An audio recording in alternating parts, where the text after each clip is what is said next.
Ada artikel menarik yang ditulis oleh Compassioner juga masih menyoroti soal jalanan berlubang yang bisa membahayakan jiwa dari pengguna jalan.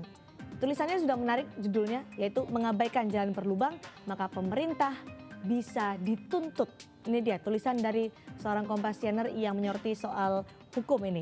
Dan Compassioner ini menyoroti dari pasal 24 ayat 1 Undang-Undang nomor 22 tahun 2009 bahwa penyelenggara jalan wajib segera dan patut untuk memperbaiki jalan yang rusak yang dapat menyebabkan kecelakaan lalu lintas. Nah, dari sini juga disebut bahwa dalam perbuatan sebagaimana dimaksud pada ayat 1 menyebabkan orang meninggal dunia, pelaku dipidana dengan hukuman penjara paling lama 5 tahun dan denda paling banyak 120 juta rupiah. Sementara untuk luka berat, maka penyelenggara jalan bisa mendapat ancaman pidana penjara paling lama 1 tahun dan denda paling banyak 24 juta rupiah. Untuk luka ringan, penyelenggara jalan bisa dipidana 6 bulan dan denda paling banyak 12 juta rupiah. Sudah jelas ini ada peraturan dan perundang-undangannya bahwa penyelenggara jalan harus segera dan patut untuk menyelesaikan permasalahan terkait jalan yang berlubang. Siapa sebenarnya penyelenggara jalan ini? Yang disebutkan dalam undang-undang adalah bagi jalan nasional adalah Kementerian PU, jalan provinsi ada Dinas Bina Marga dan juga PU, sementara untuk jalan kabupaten, kota dan desa adalah Dinas Bina Marga atau PU, kabupaten dan kota. Pak Bambang, ini kalau nanti masyarakat akhirnya menuntut pemerintah dalam ini adalah penyelenggara jalan, termasuk dari Bina Marga dan juga PU. Siapkah untuk itu?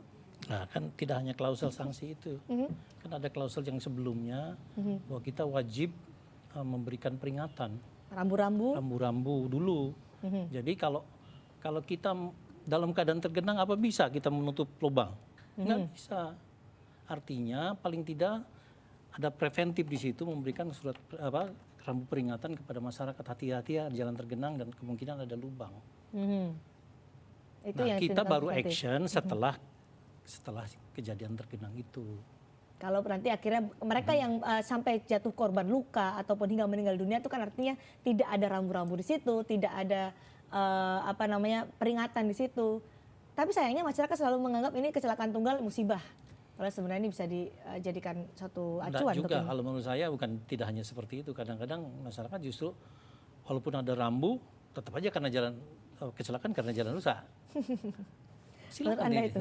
Ya. Artinya kalau misalnya ada tuntutan ini karena di Bekasi sudah ada yang mengajukan tuntutan penyelenggara jalan. Saya kira wajar lah ya, karena itu ada di Undang-Undang LHJ kalau nggak salah. Iya. Itu ada. Oke, itu tadi adalah bagaimana sebenarnya tulisan menarik dari Compassioner bahwa pemerintah bisa dituntut jika mengabaikan jalan bahkan hingga sampai muncul korban luka ringan, berat, bahkan meninggal dunia semua diatur oleh undang-undang. Kalau kita berbicara tadi masalah yang disebutkan oleh Mas Roha, sepertinya masyarakat kok disuruh bersabar terus dengan masalah yang terlalu banyak kalau kita bilang dari anggaran kemudian juga dari sisi-sisi lain. Apakah ini masyarakat harus terus bersabar? Nggak ada terobosan, Pak? Oke. Baik Bu Cindy, jadi ya seperti yang kita ketahui bersama bahwa saya itu kan selain kepala balai juga sebagai warga. Anda juga merasakan kan? Merasakan seperti itu. Dan saya sebagai penyelenggara jalan ya tentunya ya tidak diam. Kalau ini berlalu seperti ini ya saya itu nggak berbuat apa-apa sepertinya kan.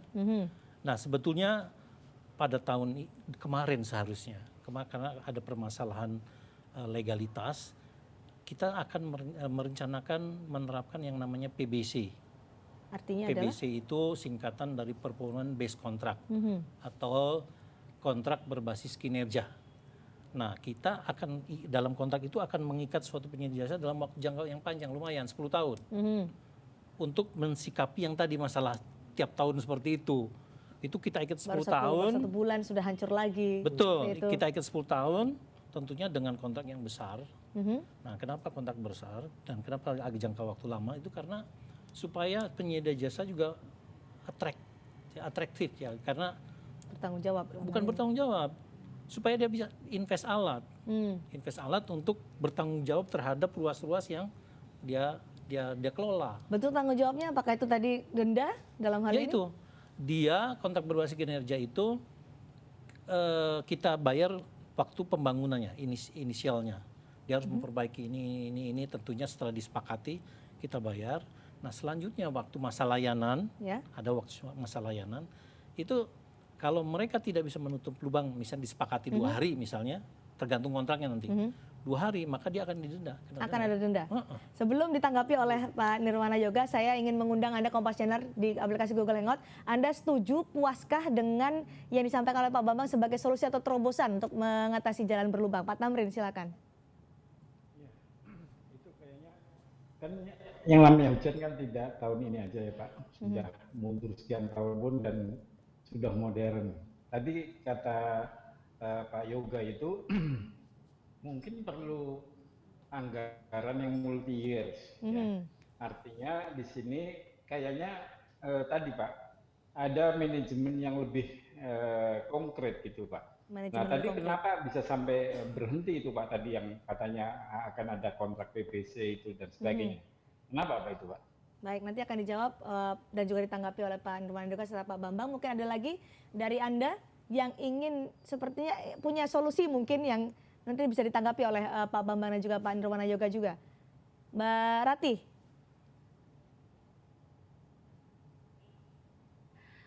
Mungkin koordinasinya dengan dinas-dinas yang lain mungkin Pak, seperti itu. Terus untuk di daerah-daerah yang mungkin bisa dibilang terpencil, itu juga harus lebih lebih ditingkatkan lagi lah gitu. Baik, akan langsung jawab. Pak Nirwana Yoga terlebih dahulu. Tadi penjelasan dari Pak Bambang, kalau Pak Tamrin juga setuju dengan Anda multi years, tapi memang ini yang terbaik kah? Ya, ini kalau kita multi years pasti kita tidak terganjal oleh peraturan lelang yang dijelaskan setiap tahun ya. Tapi kita bisa menghitung, yang dikatakan Pak Bambang tadi 10 tahun. Oke, 10 tahun kita akan memperbaiki jalan secara keseluruhan. Dan ini tuntas, artinya pada saat musim hujan siap untuk perbaikan sementara, pada musim kemarau perbaikan secara permanen total lebih. Sehingga dengan demikian tidak tergantung kepada proses lelang yang tergantung kepada persetujuan DPRD. Itu yang pertama. Kemudian yang kedua, sistem pembangunan konstruksi jalan juga harus berubah. Artinya kalau memang pada jalan-jalan tertentu perlu semacam betonisasi maunya, ya kita pilih yang itu dengan catatan sebagus apapun konstruksi jalan, drainase wajib diperbaiki. Mana duluan ini yang harus diperbaiki? Harusnya paralel. Karena pada waktu pembangunan jalan antara drainase dan perbaikan jalan harusnya sama, sejajar gitu. Jadi kalau ini dilakukan maka kita bisa memberikan harapan lebih bagus. Jalannya sudah diperbaiki dengan saluran drainase yang lebih baik. Pada waktu musim hujan ke depan tidak akan lagi ada jalan-jalan berlubang. Dengan tadi yang disampaikan oleh Pak Bambang, Anda optimistis kapan Indonesia mungkin, atau dalam ini kita bicara masalah Jakarta, bisa tidak lagi sering-sering mendengar ada jalan lubang kemudian harusnya mulai tahun ini sudah ada perencanaan seperti itu ya, sehingga dengan demikian tahun depan kita tidak akan mendengar lagi perbaikan jalan justru di musim hujan. Tahun depan ya? Harus tahun depan karena perbaikan ini kan membutuhkan waktu ya. Tetapi kalau tidak ada perubahan, saya cerita sedikit yang soal tadi, bahwa yang dikatakan oleh teman-teman nulis tadi itu ya, di Medan tahun 2012 itu ada warga yang mengklaim kepada wali kotanya akibat jalan berlubang, dia akhirnya menuntut kepada wali kota terhadap kecelakaan yang diakibatkan oleh jalan berlubang. Jadi sebenarnya kasus ini sudah pernah terjadi dan pernah dimenangkan oleh warga. Nah, kalau ini diikuti oleh warga yang lain, tentu ini jadi tekanan bagi penyelenggara baik pemerintah daerah, mulai dari kota, kabupaten hingga provinsi sampai pusat akan bekerja lebih giat lagi. Singkat saja kepada Pak Bambang, Pak Bambang, kapan kita bisa berharap kepada pemerintah bahwa besok tidak akan ada lagi cerita-cerita lama seperti ini berulang? Anda bisa memberikan janji atau juga garansi kepada masyarakat? Jadi gini, tadi saya katakan bahwa sebetulnya perencanaan PBC itu kan tahun 2014. Ya. Karena ada kendala legalitas, kita baru mau berkontrak PBC ini tahun ini, insya Allah. Artinya tahun depan bisa, kalau tadi menurut Pak Nirwana Yoga, semua tidak ada lagi terulang apa itu yang jalan lubang dan 2 minggu lagi juga rusak lagi, bahkan bisa mengancam keselamatan. Kayak ada pusar gitu ya, pusar perbaikan jalan gitu ya, menunjukkan lubang, tambal, langsung kemudian diperbaiki secara menyeluruh. Agar bisa tuntas dan juga cepat. Terima kasih Pak Bambang Hartadi, terima kasih Pak Nirwana Yoga, terima kasih juga Pak Tamrin, Mbak Rati, Mbak Vera dari Hong Kong, dan juga Pak Roha telah bergabung di Kompasiana TV. Tapi saudara, jangan beranjak dulu dari Kompasiana TV karena kami akan kembali dengan reportase warga yang tentunya patut untuk Anda simak sesaat lagi.